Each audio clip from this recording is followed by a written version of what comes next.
지난 시간에 그 영적 왕국에 대해서 좀 말씀을 드렸는데 기억나세요? 네.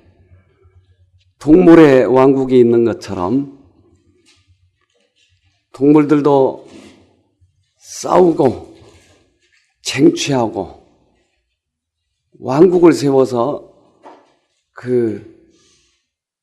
자기 나름대로의 왕권을 가지고 있어요. 그래서 사자들도 거기에 왕이 있고 호랑이도 그렇고 또 개코 원숭이도 있고 개코 원숭이는 그 왕권이 대단해요. 아주.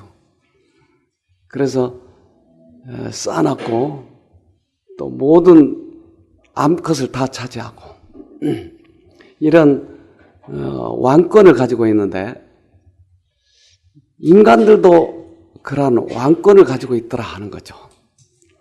그래서 이 정치를 대통령이 되기 위해서 얼마나 치고받고 싸우는지 때로 이런 걸 보면 어떨 때는 구역질이 나요. 모든 자기의 이 치략을 다해서 사기치고 도둑질하고 말해놓고서도 안 했다고 그러고 시침에 떼버리고 어떤 때는 제일 위에 있는 사람도 그래요. 말해놓고서 안 했다. 그러니까 양심을, 그 왕권을 차지하기 위해서는 양심을 버려버리는 거죠. 그러한 왕국이 있는 것처럼 보이지 않는 왕국이 있다고 하는 것이에요. 근데 이 왕국은 우리가 눈으로 보지 못했을 뿐이지 실제로 있다고 하는 것을 여러분 느끼고 있지 않습니까? 그래서 그 영적 왕국, 이 영적 왕국을 들어가기 위해서는 어떻게 해야 되는가? 지난번에 그 부분에 대해서 조금 얘기하다 말았습니다. 우리 마태복음 4장 17절 봅시다. 마태복음 4장 17절.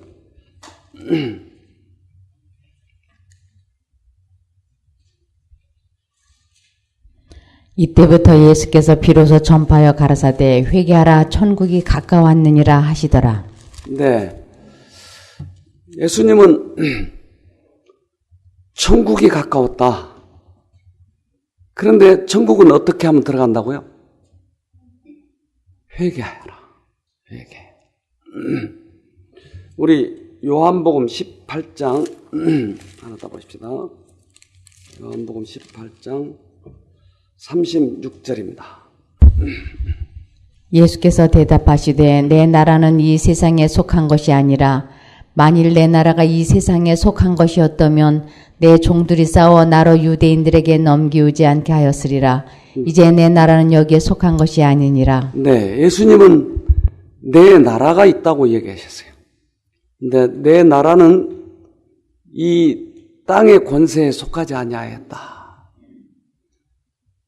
그러니까 제자들, 특별히 유다는 예수를 이 땅의 왕을 만들려고 했다. 그런데 예수님이 그걸 거절했어요. 그러니까 어떻게든지 만들려고 팔아넘겨버리기도 했어요. 팔아넘기면 예수가 거기서 빠져나와가지고 이적을 일으켜서 빠져나와서 이 땅에 왕국을 세우려고 하지 않겠는가. 이러한 기대감 속에 예수를 팔아넘겼다고요.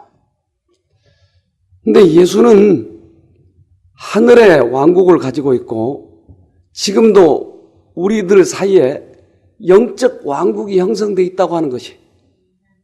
그러니까 이 영적 왕국을 맛본 사람도 있고 맛보지 못한 사람도 있고 전혀 다른 인생 길을 가고 있는 거예요. 그런데 때때로 우리들에게 이 영적 왕국에 대한 맛을 보기도 해요. 냄새도 맡기도 해요. 그것은 이 세상은 그 왕권을 차지하기 위해서 사기도 치고 도둑질도 하고 남을 두들겨 패서 이익을 보기도 하려고 하지만 영적 왕국을 경험한 사람들은 오히려 남에게 나눠주고 친절하게 대해주고 이것만 거짓말하면 틀림없이 줄 서 있을 텐데 정직하게 이야기하고 이런 보이지 않는 왕국의 모습들을 때때로 보여주는 것이. 옛날에 성질이 그렇게 급하고 참지 못한 사람들이 그 영적 왕국의 맛을 보면 부드러워지고 친절해지고 오래 참아지고 이것이 영적 왕국에 들어간 사람들의 증거를 보여주는 것이더라 하는 것이죠. 그래서 영적 왕국을 어떻게 들어가는가? 이제 우리 한 사람의 예를 들어봅시다. 우리 누가복음 19장 하겠습니다. 누가복음 19장 1절부터 좀 읽어봅시다. 예수께서 여리고로 들어 지나가시더라. 삭개오라 이름하는 자가 있으니 세리장이요 또한 부자라. 저가 예수께서 어떤 사람인가 하여 보고자 하되 키가 작고 사람이 많아 할 수 없어 앞으로 달려가 보기 위하여 뽕나무에 올라가니 이는 예수께서 그리로 지나가시게 되밀어라. 네.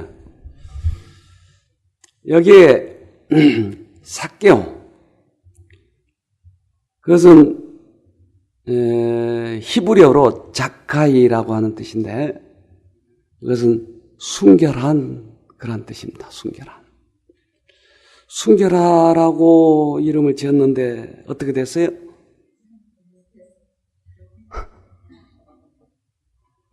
남의 돈 삥땅 치는 사람이 됐어요. 세리장이었어요. 세리장은 세금쟁이들을 아마 몇몇 거느리고 있는 그런 장이겠죠. 그래서 유명했어요. 그래서 나중에 그 좀 나오지만 이 사람은 죄인으로 낙인이 찍혀서 이 유대인들 그런 사이에서는 이제 왕따를 시켰어, 왕따. 그러니까 항상 이 사람은 그러한 어떤 외로움이 있었겠죠. 그래서 외국에서 들어온 그런 그 세관, 이제 들어오면 우리 공항에서 세관원들이 그거 보잖아요. 그런 것처럼 그랬을 때 그 세금 매길 것이 뭐가 있나? 그리고 뒷주머니로 뭐가 들어오면 그냥 통과시키고 이랬던 사람인데 자기가 죄인이고 외롭고 그런데 누군가가 그 죄인을 사랑한다는 말을 듣게 됐어요. 그래서 그 사람에 대해서 알고자 하는데 어느 날 요한이라고 하는 사람이 그 사람에 대해서 설명한다는 거예요. 우리 좀 보십시다. 누가복음 3장 3절. 누가복음 3장 3절. 요한이 요단강 부근 각처에 와서 죄 사함을 얻게 하는 회개의 침례를 전파하니 선지자 이사야의 책에 쓴 바 광야에 외치는 자의 소리가 있어 가로되 너희는 주의 길을 예비하라 그의 첩경을 평탄케 하라. 네, 요한이 죄 사함을 얻게 하는 회개의 세례를 전파하니 그러니까 회개에 대해서 이야기해 주는 거예요. 그러니까 성경에서는 이 회개를 상당히 중요하게 말씀하시는데 우리 인생길을 가다가 돌이키는 것을 회개라고 얘기하죠. 그러면 회개는 어떻게 돌이키죠? 돌이키는 것을 회개라고 그랬는데 네? 깨우쳐요. 예. 깨우친 것을 회개라고 하지는 않아요. 깨우치는 것은 그 과정이긴 해도.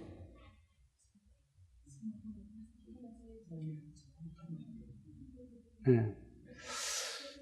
우리가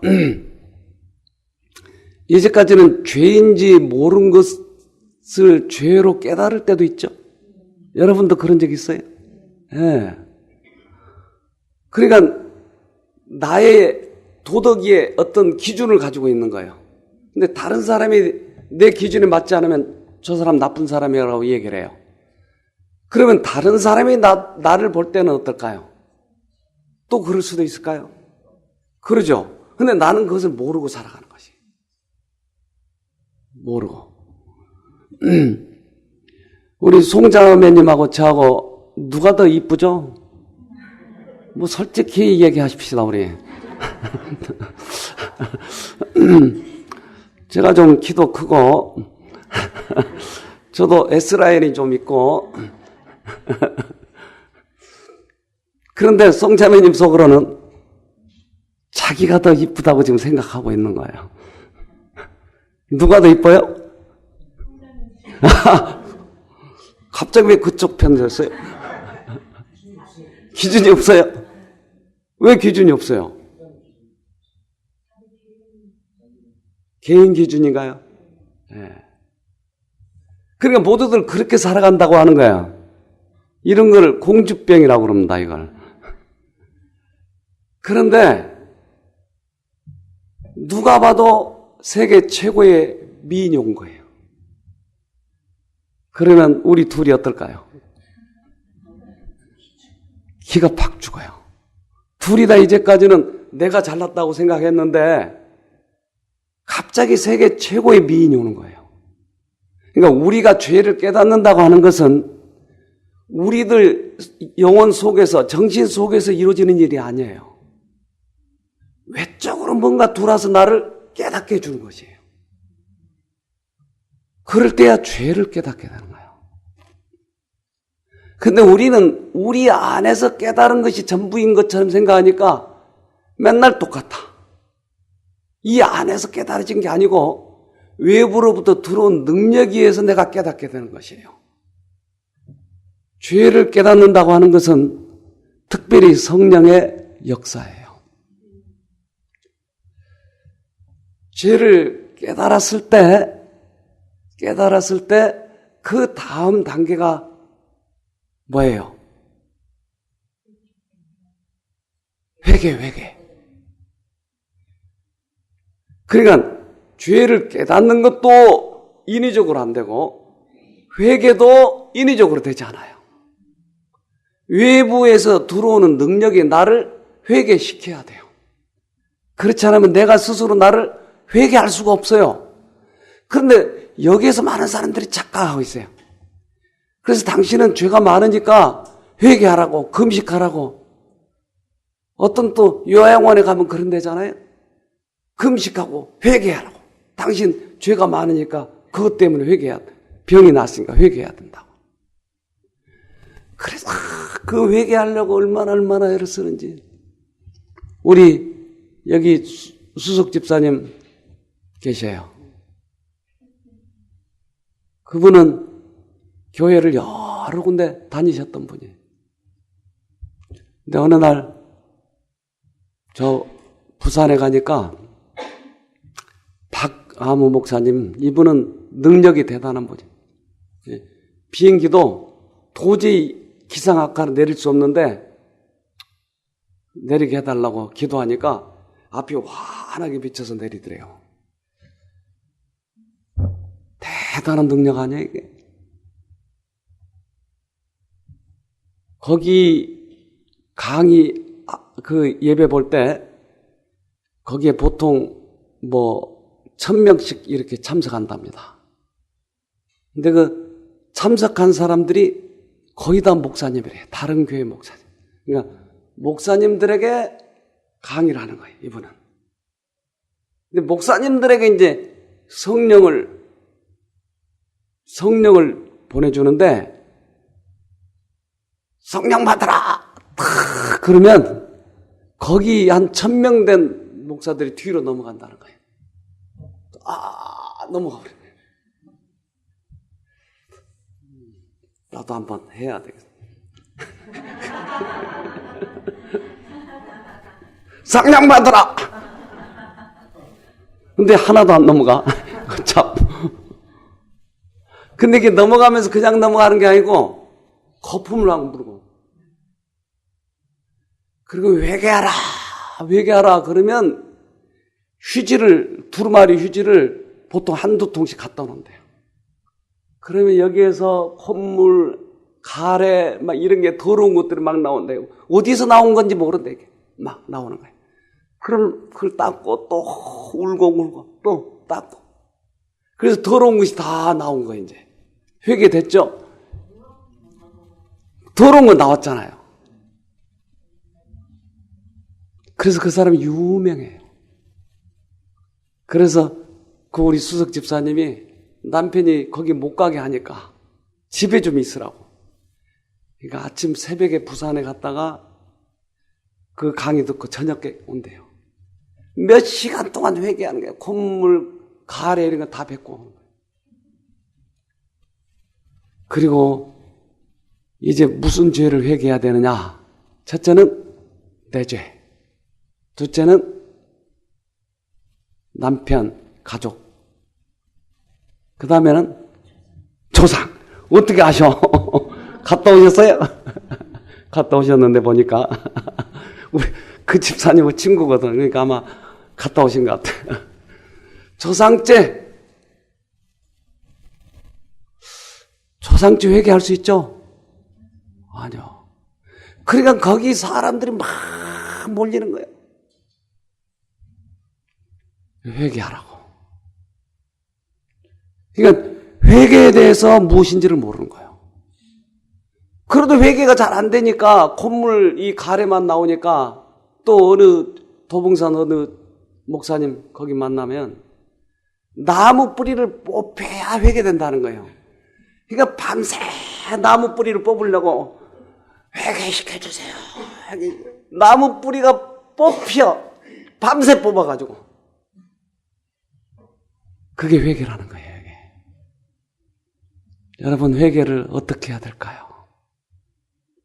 이게 지금 너무나 많은 사람들이 이런 부분에 대해서 오해돼 가지고 있어요. 회개는 우리 힘으로 할 수 없어요. 나무 뿌리 뽑는다고 된다고요? 휴지로 콧물 닦아서 된다고요? 너무 웃기잖아요, 그거. 회개는 용서와 마찬가지로 죄를 깨달은 것과 마찬가지로 성령께서만 하시는 것이에요. 자, 사도행전 5장 31절 봅시다.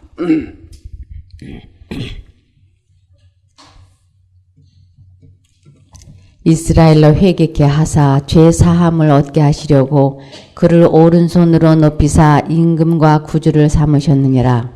왜 예수를 임금과 구주를 삼으셨어요? 왜?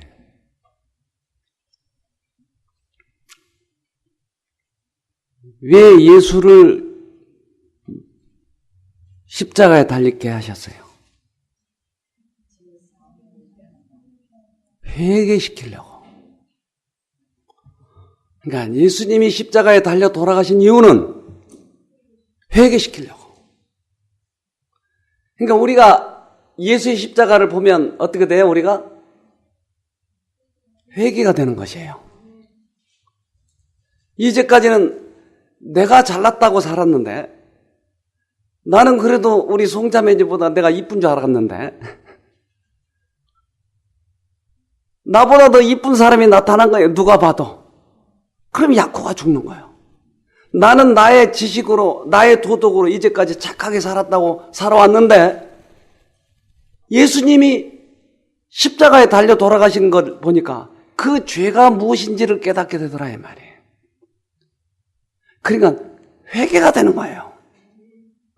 예수의 능력이 나를 회개시키는 거예요. 내가 나를 회개시킬 수 없어요. 그런데 그 자리에 목사님들이 앉아가지고 회개시키려고 성령 받아라! 이게 되겠어요? 이건 예수님 자리에 앉아 있는 거예요. 예수님은 우리를 회개시키려고 십자가에 달려 돌아가셨어요. 자, 우리 아까 거기 누가복음 3장 다시 넘어가서 12절 봅시다. 세리들도 침례를 받고자 하여 와서 가로되 선생이여 우리는 무엇을 하리까 하매 가로되 정한 새 외에는 늑증치 말라 하고 군병들도 물어 가로되 우리는 무엇을 하리이까 하매 가로되 사람에게 강포하지 말며 무수하지 말고 받는 요를 족한 줄로 알라 하니라. 네. 세리들이 침례를 받고자 왔어요. 야, 우리가 어떻게 할까? 뭐라 그래?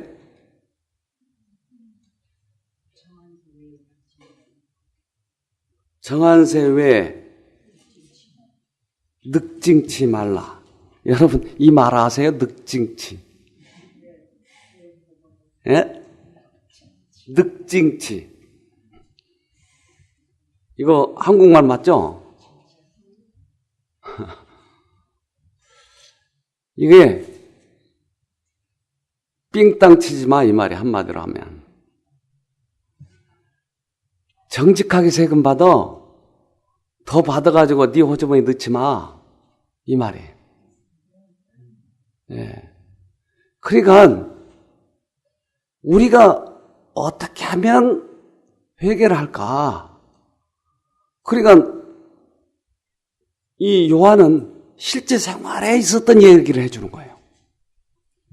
그러니까 멀리서 이 삭개오가 그 소리를 들어. 자기도 직업이 뭐예요? 세리. 그러니까 다른 세리한테 하는 말을 듣는 거예요. 군인들이 와서 물어보니까 군인들이 듣는 거예요. 여기에 마음에 갈등이 생기는 거예요, 이제. 아, 나는 그래도 저 사람보다는 정직하게 살았다고 생각했는데 세금을 더 뜯는 것이 죄구나. 이걸 깨닫게 되는 것이에요. 그런데 세금쟁이들이 출세하려면 어떻게 하는지 아세요? 세금쟁이 안 돼봐서 잘 모르시네. 바쳐야죠. 그건 모두 아는 일들이에요. 우리 친척 중에 한 분이 그 세금쟁이였어요. 근데 그 부인이 하는 얘기가 출장 한번 갔다 오면 이 한 보따리씩 가져온대, 돈을. 보따리를 써가지고. 세금 1,000만 원이요? 그러면, 아유, 좀 봐주세요. 그러면, 그래.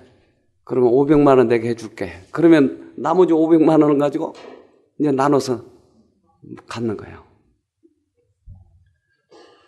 그러면 그 돈을 자기 혼자 먹으면 안 돼. 어떻게 해야 돼요? 바쳐야죠.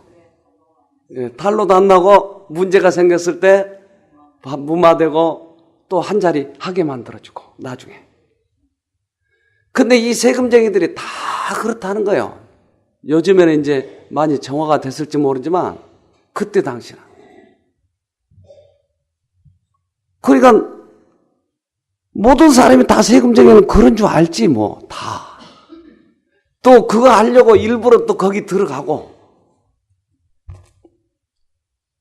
그러면 내 마음의 양심에 찔릴 때 누가 보여요? 옆에 사람도 보이잖아요. 저 사람도 저런데 나만 굳이 그거 정직하게 할 필요가 있어? 다 그렇게 살아가는데 세상이야 뭐. 그러니까 이런 갈등이에요. 우리들의 양심에 들려온 소리를 내가 거절하느냐 아니냐 이 갈등이에요. 나는 예수를 믿고 헌금도 잘 내고 교회도 잘 나가요. 근데 나에게 너 성질이 급해 라고 양심의 소리가 들리면 나만 그래? 예수 믿는 사람 다 그러는데. 이것이 나를 회개를 가로막는 거다 이 말이게. 그러니까 내 양심에 들리는 소리를 내가 어떻게 처리하느냐 이것에 따라서 회개가 되고 안 되고 그러더라는 거예요. 다른 교인들을 다 볼 필요는 없다 이 말이에요. 저 장로도 그러고 저 목사님도 그러는데 나 이렇게 쫄병이 왜 그렇게 살아야 돼? 저분들도 다 그렇게 사는데 성질 내고 살고 자기 마누라한테 저렇게 잔소리도 하고 그러잖아. 그런데 왜 나만 정직하게 살아야 하냐고. 그러니까 이렇게 잠재의식 속에 또는 의식 속에 이런 것들이 우리를 회개하지 못하도록 만드는 것이. 이 삭개오는 멀리서 그 말을 듣게 돼요. 세금을 늑증치 말라. 이게 갈등이에요. 그런데 요한의 그 말이 자기의 양심에 와서 닿더니 이게 누룩처럼 번지기 시작하는 거예요. 그렇게 살면 안 되는데. 그럼 어떡하지? 그래, 나도 좀. 그러면 이제부터 시작해야 되겠어. 그리고는 자기의 양심에 걸렸던 그런 문제가 하나 있었어요. 너무나 이 가난한 사람 것을 세금으로 징수했어요. 그래서 이걸 갖다 줘요. 야, 내가 얘 너무 많이 징수했다 옛날에. 너 이거 가져. 이렇게 하기 시작을 했어요.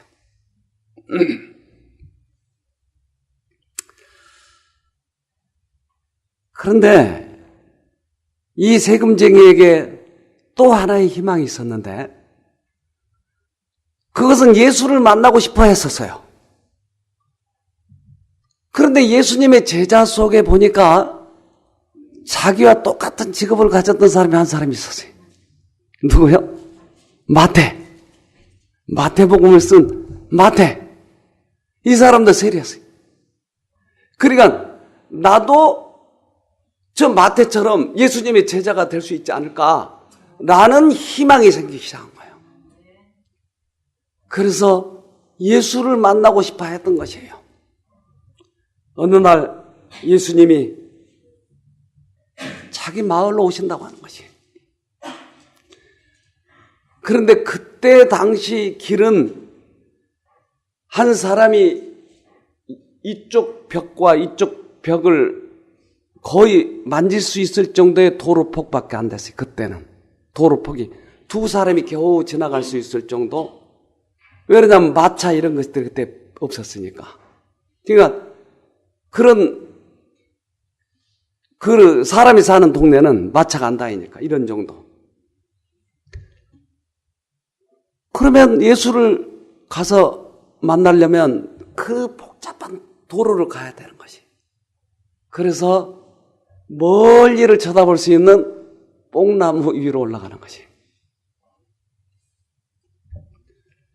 뽕나무 위에 올라간 이유는 키가 좀 작기 때문에. 다른 사람 속에서는 안 보이니까 좀 위에서 봐야 되지 않겠어요? 근데 뽕나무 위에 올라가는 것이. 근데 예수님이 가시다가 갑자기 뽕나무 위를 쳐다보시는 거예요. 그리고 삭개오야 하고 불러요. 여러분 어떻게 이름을 알았을까요? 지금 처음 대면하잖아요. 처음 대면한 삭개오 이름을 어떻게 알고 불렀을까요? 삭개오야. 네? 아, 생명책에 기록됐다고요? 네. 그렇게 보기에는 조금 네, 아직은 단계니까. 네.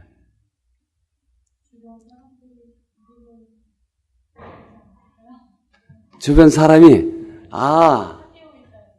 삭개오 있네 저기 키 작은 놈 이렇게 아마 불렀으니까 들었을 것 같다. 예수님은 꽤 많은 사람이 이름을 처음 만났는데도 부른 경우가 많이 있었어요.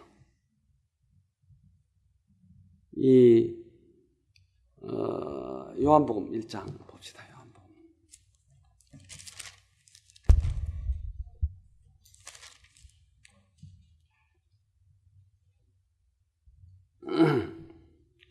요한복음 1장 47절 봅시다.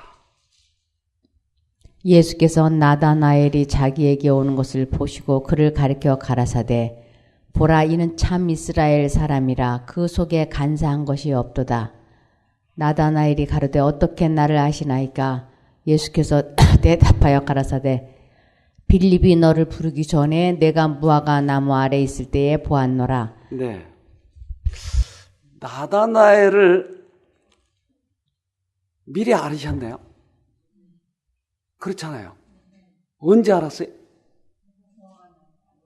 무화과 나무 아래 있을 때. 그때 무화과 나무 아래 있을 때 예수님하고 한 번이라도 본 적 있나요? 없죠. 근데 어떻게 내가 너를 무화과 나무 아래서 보았노라 라고 말하죠? 그러니까 나다나엘은 하나님의 말씀을 알기 위해서 계속 무화과 나무 아래에서 기도했어요. 그리고 그것을 하나님께 물어봤을 때 그에게 깨닫게 해줬어요. 그 깨닫게 해준 분이 누구예요? 그분이 예수님이에요. 이 삭개오를 어떻게 알았어요? 그가 만나고자 하는 마음 변화가 시작된 그때 예수님은 그를 알았어요. 그렇다면 이 마을에 오신 이유는 왜 오셔요? 삭개오를 만나러 오신 거예요. 그러니까 삭개오를 만나러 오셨는데 삭개오가 어디 있는지 왜 모르실까요? 뽕나무 아래에 있는지 뽕나무 위에 있는지 모를까요? 알죠. 구덩이 속에 있어도 알죠. 삭개오야 내려오라. 우리들의 마음에 변화코자 하나님의 양심의 소리가 들렸을 때 내가 거기에 반응하면 예수님은 그것을 유심히 보시는 것이에요. 그리고 오셔서 우리들에게 회개를 시켜주셔요. 내가 회개를 하는 게 아니에요. 절대 우리는 회개할 수 없어요. 주님이 오셔서 우리 마음을 터치하시고 내가 거기에 반응을 하면 그분이 나를 회개시켜 주시는 거예요. 그럴 때 사람들에게 변화가 일어나는 거예요. 그 변화는 우리 스스로 절대 변화가 되지 않아요. 꽤 많은 사람들이 이 과정 속에서 조금 무슨 맛을 보면 이것이 전부인 줄 알고 그 다음 더 깊이 들어가지 않아요. 대나무를 휘면 휘어져요. 놔두면 돌아가 버려요. 또 휘면 구부러져. 놔두면 금방 돌아가요.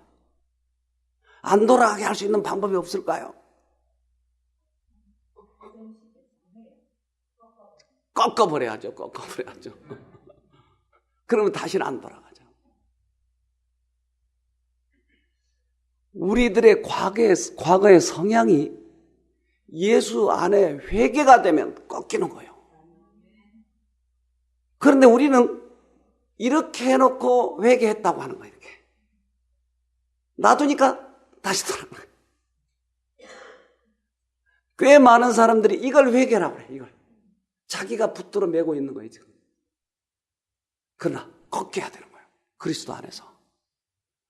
이것을 예수께서 해주시겠다고 약속하셨어요. 이스라엘로 회개케 하사 십자가에 달리셨다고 그랬잖아요. 이제 삭개오는 내가 너희 집에 유하여야 되겠다 했을 때 쫄랑쫄랑 따라 들어가겠죠. 누가복음 19장 5절.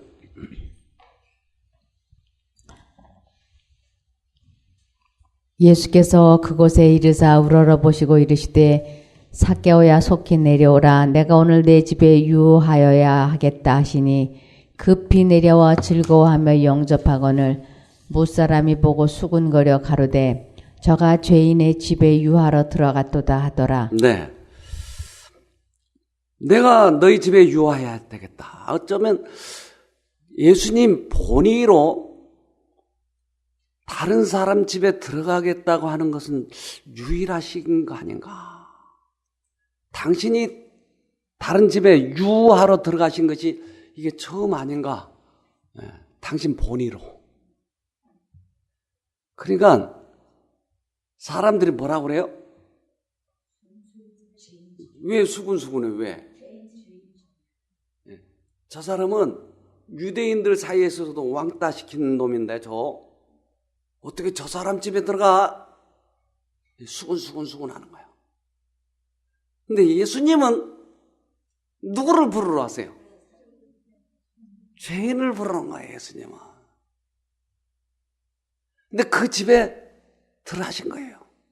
예수님은 그 소문을 못 들었을까요? 죄인이라는 소문을? 알았죠. 그래서 거기 들어가서 뭐라고 하나 봅시다. 8절인가요? 네. 삭개오가 서서 주께 여짜오되 주여 보시옵소서 내 소유의 절반을 가난한 자들에게 주겠사오며 만일 네 것을 토색한 일이 있으면 4배나 갚겠나이다. 네. 예수께서 이르시되 오늘 구원이 이 집에 이르렀으니 이 사람도 아브라함의 자손이미로다. 네. 이스라엘의 법에는 남의 걸 훔쳤거나 그러면 4배? 아니요. 그 자백할 때는 5분의 1을 더 얹어서 줘요. 그러면 10,000원 훔쳤다. 그러면 얼마를 더 얹어줘야 돼요? 12,000원? 예. 많이 훔쳐보신 것 같으네요. 금방 아는 거 보니까. 12,000원. 네.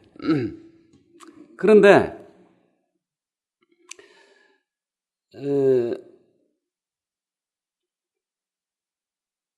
남의 재물을 의도적으로 약탈했을 때는 원래의 소유물보다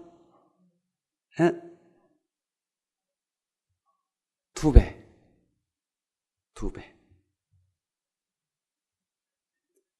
그런데 이 사람은 몇 배를 갚아요, 지금? 4배.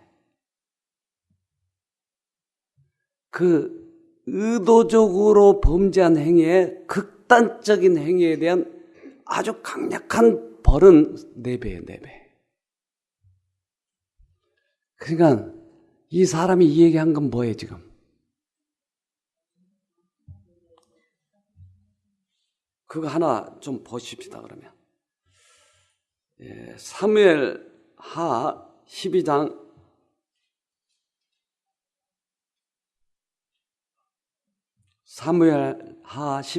6절. 네.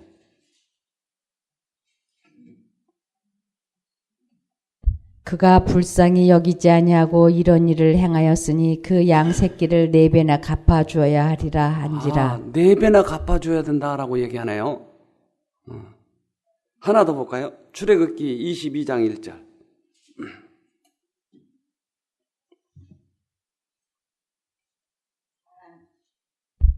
사람이 소나 양을 도적질하여 잡거나 팔면 그는 소 하나에 소 5으로 갚고 양 하나에 양 4으로 갚을지니라. 네.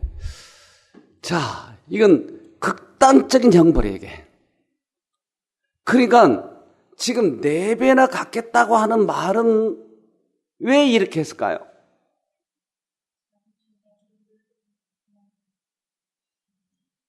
깨달아졌다는 거예요. 네, 결심이고 이 사람이 과거에 그러한 죄를 지은 것이 그렇게 자기가 극단적인 죄인인지를 몰랐다고 하는 것이 이제 깨달았다는 거예요. 그래서 이것은 회개의 증거, 이게. 너 4배 안 갚으면 죽어? 그래서 갚은 거예요? 아니요. 자발적으로 자기가 그런 죄를 졌다고 하는 것을 예수님 앞에서 고백하고 이것을 갚겠다고 하는 것이에요. 자기의 과거의 죄가 얼마나 악랄했다고 하는 것을 예수님의 자비의 은혜의 능력은 사람의 죄를 깨닫게 해주고 회개시켜주는 능력이 있다, 이 말이에요. 이 사람은 이것을 경험하기 시작한 거예요. 내가 4배나 갚겠나이다. 우리 인간으로서는 도저히 그렇게 할 수가 없어요. 예수님의 능력이 들어올 때야 내 죄의 잔인성을 보고 내가 거기에서 이렇게 악하였구나 내가. 그러니까 돌이키는 것이. 우리는 우리 스스로 돌이킬 수가 없어요. 조금 예수 믿고 내가 그때 뭐 잘못했어. 그리고는 또 다시 옛날로 돌아오고 또 다시 돌아오고 그러잖아요. 너무나 많은 사람이. 이건 회개가 아니란 얘기죠. 이 사람은 4배나 갚겠나이다 하는 말은 완전하게 자기가 회개해서 돌이켰다는 얘기예요. 악랄한 죄에 대한 그 배상이 4배로 이루어졌기 때문에요. 자, 우리 성경을 봅시다. 거기 9절이죠. 9절. 19장 9절. 누가복음.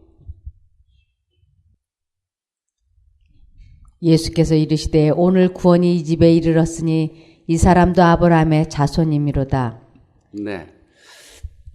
아브라함의 손자인가요? 자손. 이 사람 자손 맞아요? 몇 대 자손이죠? 이 사람이 왜 자손이에요? 피가 섞여 있기 때문에.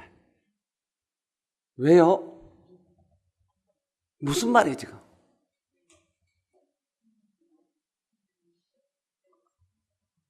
아브라함이 회개했던 회개를 이 사람도 경험하고 있는 거예요. 아브라함이 영적으로 그 영적 왕국을 경험한 이것을 이 사람도 경험하고 있다는 얘기예요. 아브라함의 자손이에요. 그러니까 이스라엘 사람들이 우리가 아브라함의 조상이다 그러니까 아브라함의 자손이라면 너희는 그런 행동을 하지 않을걸? 아브라함 자손이라고 말하지 마 앞으로. 예수님이 이렇게 얘기하시는 거예요. 아브라함 자손, 아브라함의 자손이라는 말은 아브라함이 가졌던 그 믿음, 가졌던 그 회개, 이것도 삭개오고 하고 있다 이런 거예요. 그렇다면 우리도 그렇게 해야 될까요? 그러죠. 우리들 마음에 양심의 소리가 들릴 때 나만 그렇게 할 필요가 뭐 있어? 다른 사람은 다 그렇게 살아가잖아. 다른 사람들도 그렇게 돈 뜯어먹고 살잖아. 집에 와서는 마누라 두들겨 패고 그러잖아. 왜 나만? 이것이 회개를 하지 못하도록 만드는 거예요. 근데 우리 조상 아브라함을 보면 아브라함도 이 경험을 했다고 하는 것이 영적 왕국에. 자, 그 다음 절 10절. 인자에 온 곳은 잃어버린 자를 찾아 구원하려 함이니라. 저희가 이 말씀을 듣고 있을 때에 비유를 더하여 말씀하시니. 네, 거기까지 봅시다. 네, 아브라함의 자손이라 이 말은 아브라함이 경험했던 그 경험, 이 경험을 한 거예요. 네, 예수님이 오신 이유는 뭐 때문에 오셨다고요? 예, 잃어버린 자를 구원하러, 모든 죄인들을 구원하러 오셨다. 죄인을 구원하러 오셨다는 거죠. 예수님은 죄인을 두들겨 패러 오신 것이 아니고 구원하러 오셨다고 하는 것이에요. 자, 로마서 봅시다. 로마서 4장 13절.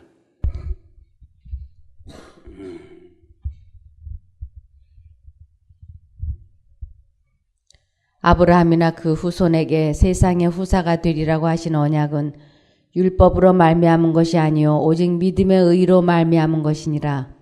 만일 율법에 속한 자들이 후사이면 믿음은 헛것이 되고 약속은 폐하여졌느니라. 율법은 진노를 이루게 하나니 율법이 없는 곳에는 범함도 없느니라. 그러므로 후사가 되는 이것이 은혜에 속하기 위하여 믿음으로 되나니 이는 그 약속을 그 모든 후손에게 굳게 하려 하심이라. 네. 그러니까 아브라함이나 그 후손에게 후사가 되게 한 것은 믿음으로. 율법은 죄를 비춰주는 역할을 하지만 우리가 후사가 되는 것은 믿음으로 후사가 되는 것이. 우리는 율법을 지켜가지고 구원 얻으려고 하지만 율법은 비춰주는 것이지 그것을 내가 지킬 수 있다고 하는 건 아니다 이 말이에요. 우리는 예수님이 우리 마음에 오실 때야 율법이 지켜지는 것이지 믿음으로 구원 얻는 사람이 율법이 지켜지는 것이지 우리가 율법을 지켜서 구원 얻는 건 불가능해요. 어떻게 내가 죄인이 율법을 지킬 수 있어요? 불가능해. 우리는 율법을 지킬 수 있는 능력도 믿음도 없어요. 주님께서 우리 마음에 들어오실 때야 율법이 자연스럽게 지켜지는 것이에요. 자, 갈라디아 하나 더 봅시다. 3장 5절.